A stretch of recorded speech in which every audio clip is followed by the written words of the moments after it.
আজকের এই সমাবেশ এবং কিছুক্ষণ পরে আমাদের বিক্ষোভ মিছিল অনুষ্ঠিত হবে। আমরা পরিষ্কার ভাষায় বলে দিতে চাই, এই অন্তর্বর্তীকালীন সরকার ডক্টর ইউনূস সাহেবকে বলে দিতে চাই, যারা খোলা পানিতে মাছ শিকার করছেন ভারতে বসে তাকে বাংলাদেশে এনে জনগণের আদালতে তার বিচারের দাবি করছি। অন্যথায় এই দেশের মানুষ জেগে উঠেছে।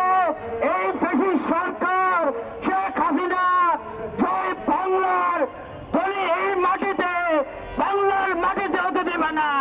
আজকে স্পষ্ট ভাষায় বলে দিতে চাই, এই অন্তর্বর্তীকালীন সরকার যারা এই আওয়ামী লীগের দেশের বিভিন্ন সরকার সংস্থায় বসে এখন চাবি লাঠি করছেন, তাদেরকে হুঁশিয়ার করে দিতে চাই, আপনারা সোজা পথে আসেন।